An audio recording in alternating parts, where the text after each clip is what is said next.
immediately. When one person, an American, was held in Niger State in Nigeria, they deployed all their resources to rescue the person.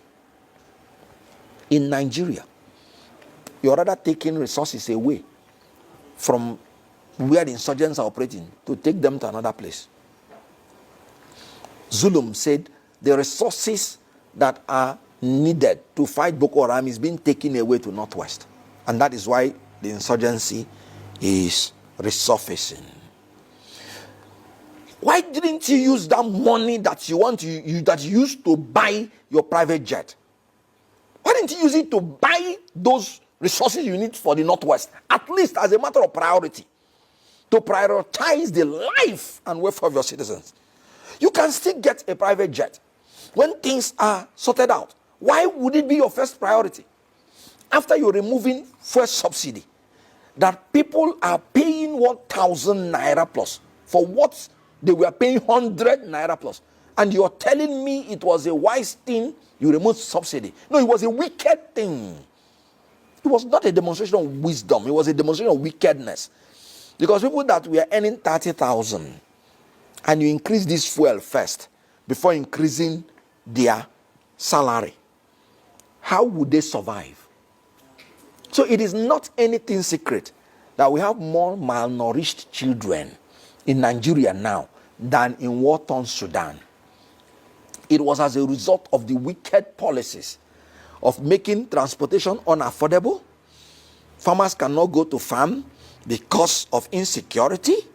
And then you are not prioritizing their security and welfare, but prioritizing the welfare of yourself, your family, and your cronies. You are giving a project of 15 trillion naira for your family business without competitive bid. Then you will renovate, because what Tinubu is doing now is refurbish and rename. They will refurbish existing structure and rename it after Tinubu. A structure built by IBB, the International Conference Center, with 240 million naira. You refurbished with 39 billion naira. And you named it after yourself. So also other infrastructure. That's not wisdom. That's wickedness. So I want you to understand that the coalition needs to come in now to salvage this country, because we are heading towards Armageddon. And this is a government that has the audacity to lie. If the inflation figure is going too high, they will rebase it. Nigerian economy is stagnated because we are suffering stagflation. The goods are high and there's no money to buy. That's why the companies are falling like a pack of cards. If Dangote was not the richest man in Africa, his company would have collapsed. But he has what it takes to sustain it, to do the fight. And that's why he's surviving. So, the economy of Nigeria now has failed.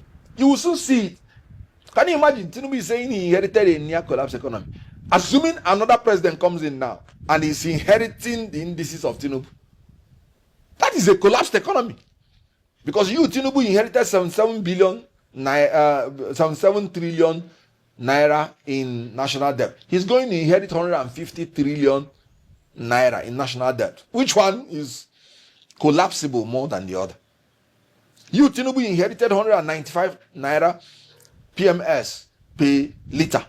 The president, whoever is taking over, because he's a one-term president, Tinubu is a one-term president, will inherit almost 1,000 naira per liter. Which one is more collapsible?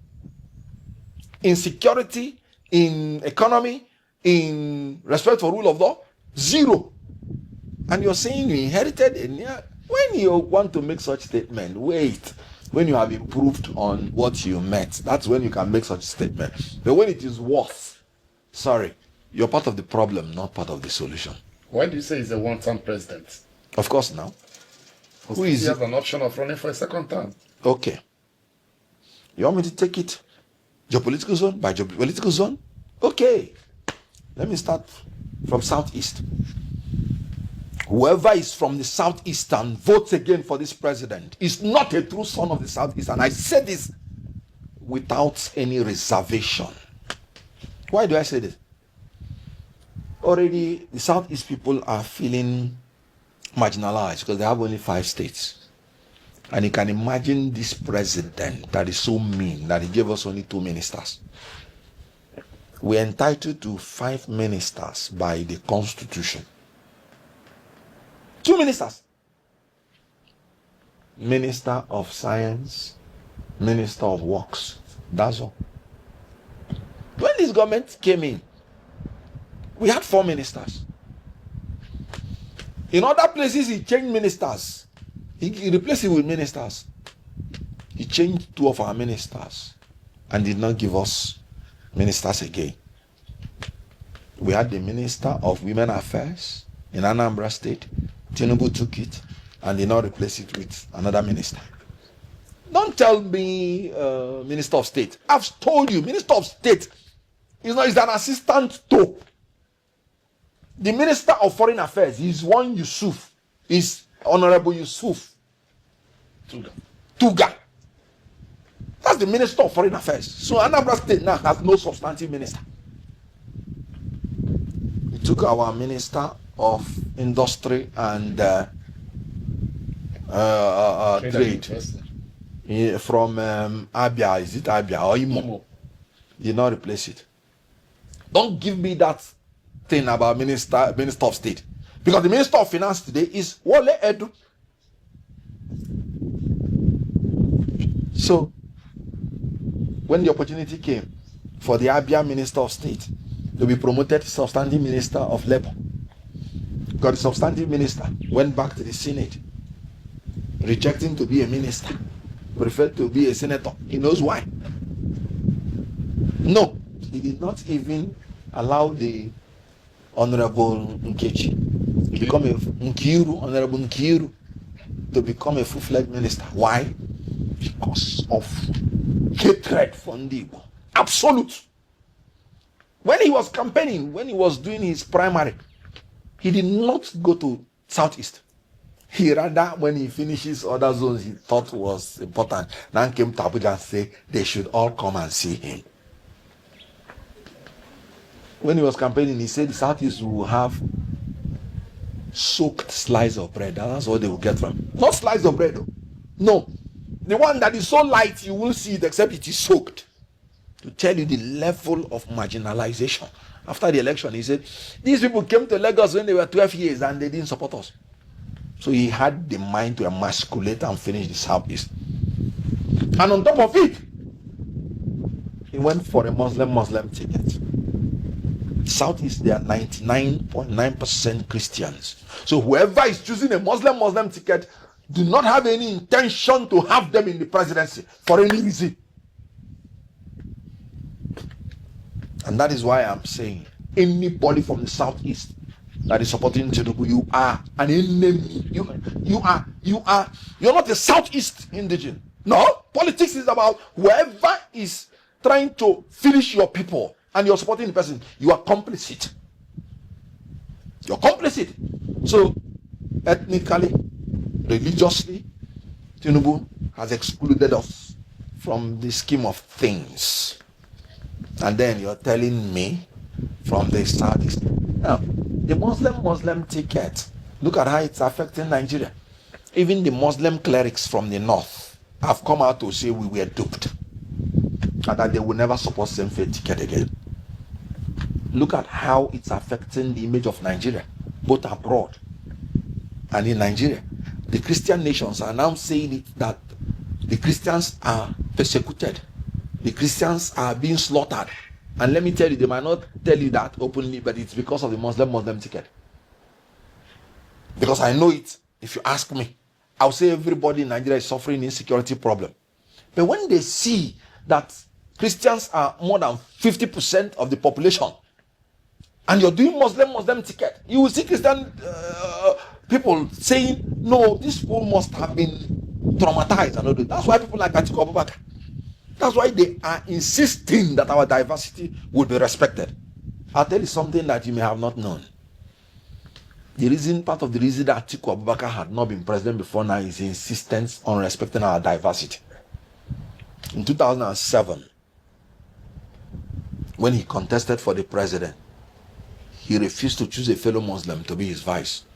He refused to choose Bola Tinubu to be his vice.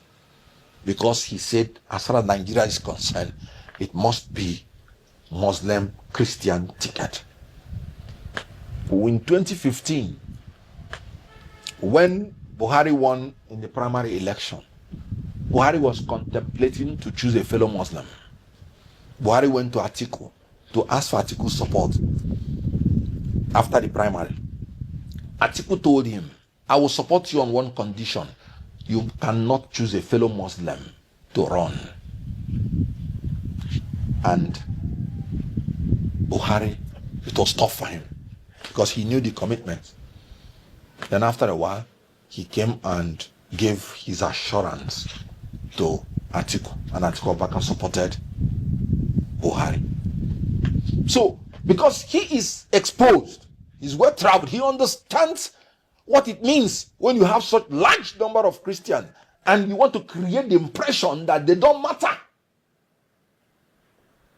So now you can see how Tinubu is having problems with Muslim nations around the world because he's not performing. Muslims are being killed like chicken, and with Christian nations around the world. And you know, he has no solution to them. So coming from Southeast, you can see how Southeast people are hopeless under Tinubu. Now, you want to go to Southwest, his own people, who are the people that started crying, we are hungry? This is the government that has punished Southwest more than any other government in my life. I know the Southwest people to be people who work hard and they want to enjoy themselves after working hard. They are no longer badoing. They are now suffering. If you go to Southwest now, you know, I go on me. Benny, I lived in Lagos for 17 years. We like to enjoy. When I had my shops in Idumota. So when we walk in the evening, you come and see enjoyment. It is no longer there. What you are seeing is begging. This government has reduced Yoruba people to beggars. I know what I'm talking about. Yoruba people that like to work hard, brilliant guys. I was taught by some very brilliant professors of Yoruba origin when I was reading my law. I so much like these people. Now Tinubu has reduced them to beggars. No more Eku Badu. Is Eku suffering? That's what is happening in Southwest now. And he wants the Southwest to come and vote for him. Of course, they didn't even vote. Lagos State did not even vote for him in 2023. I believe that the other Southwest states will join up and remove this man. They are suffering. If you go inside the villages in Yoruba land, you will cry. And I know what I'm talking about. Let them prove me wrong. Are you talking about the North Central? No. Let's finish the South. Are you talking about South? Tinubu openly robbed Rivers State of 6 months of the leadership they elected by themselves. Tell me any zone after going through what Rivers State went through. 6 months of their resources being carted away by strangers. All the projects meant to at least assuage the level of suffering in Nigeria that Governor Fubara had brought up for Rivers State. Tinubu just suspended it, suspended the leaders, threw them out for nothing, and brought a stranger to start destroying the resources of Rivers State. You're from such zones outside, and you're thinking, is something wrong with you? Are you talking about North Central? You're from Benue, you're from Plateau, you're from Taraba, which is going down to Northeast, and you're suffering this level of insecurity. Look at Kwara State now. You're talking about insurgency, they're now bombing. These are places that used to be peaceful. Look at Kogi. Look at Niger. Even natural Disaster like flood will claim hundreds in Niger. Now in Abuja, you can see how a young lady fell and died. Insecurity everywhere. Insensitivity everywhere. Natural disaster, the government will display insensitivity. Insecurity, the government will display incompetence. Throughout North Central, it has been one tragedy or the other. That each succeeding event now is continually becoming a harbinger of disaster. Tell me who is in North Central that will remember Tinubu in 2027? You want to doubt me that he's not a one-term president? If there is anything like half-term president, some APC members vowed with their blood. Some of them have even died. And even in their dying wish, they were saying Tinubu is a one-term president. And I'm talking about people like Jesus Onokpasa. He came out, even when he was dying, he was saying Tinubu will be a one-term president. I'm sure in the spirit world now, as a spirit, I'm sure he's fighting to make sure that Tinubu is a one-term president. APC member. Look at what's happening. You want to talk about Northwest? I told you about Zamfara and Katsina. People massacred during the time of worship. Killed. Muslims, so. And this is the man who used Muslim ticket to beguile them. Most of the votes that he got, that he's purporting that he won the election, came from Northwest. So what they are going through now,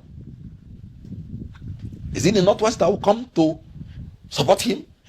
I don't talk about Northeast. The governor of Borno has cried and cried, screamed, please don't take the resources that are using to fight insurgents. Insurgency is still there. And now you can see the resurgence of the insurgency. Killing farmers. The last time I heard 73 killed. This is that because we have become numb to the number of deaths under Tinubu's regime. Northeast. Look at it. Nowhere is safe. So who is it that will vote for Tinubu? Please let me know. Let me know. So if there is anything like half-term president, that's what it would have been. But